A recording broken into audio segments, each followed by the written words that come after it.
मटूरी करत हवे आए है शादी घर माँ।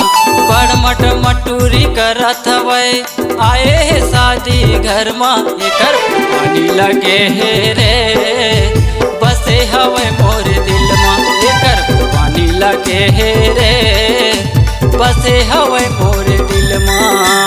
घेरी बेरी टूरा ताना मारत हज गुनत रे घमनी मनमा। घेरी बेरी टूरा ताना मारत हज गुनत रे घमनी मनमा। तोर को लाज ने लागे रे शर्म नहीं तोरी तनमा। तोर को लाज ने लागे रे शर्म नहीं तोरी तनमा।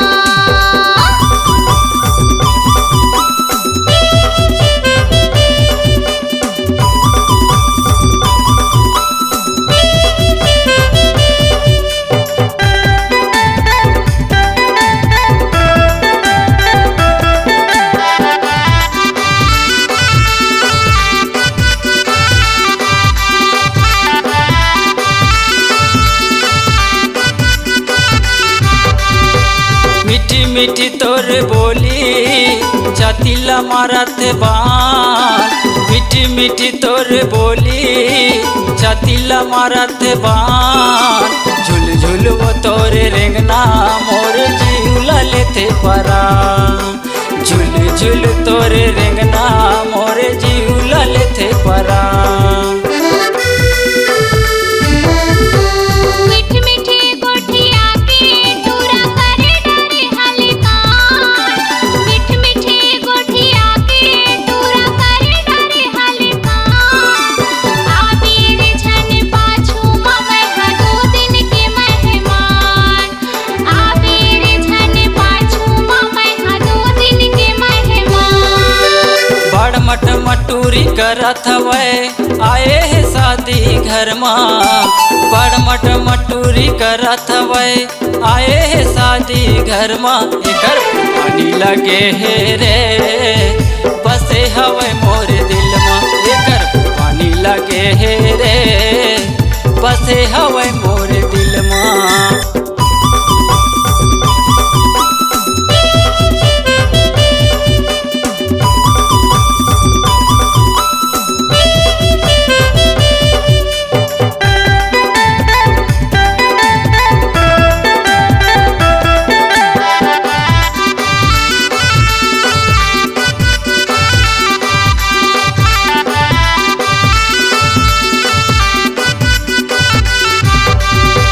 लिख लिख चिट्ठी पतिया भेजे बता देना तोरे नाम।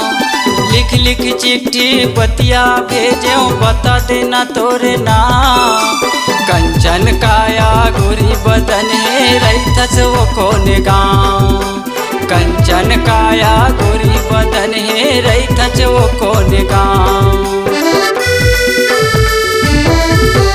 रूप के रानी गई थे मोला दीप हवे मोरे नाम। रूप के रानी गई थे मोला दीप हवे मोरे नाम। कंचन काया गोरी बदन है विपर माटी मोरे गाँव। कंचन काया गोरी बदन है विपर माटी मोरे गाँव। बड़ मटूरी करत हवे आए है शादी घर माँ। बड़ मटूरी करत हवे आए है शादी घर माँ। एकर पानी लगे है रे बसे हवे मोर दिल माँ। एकर पानी लगे है रे बसे हवे मोर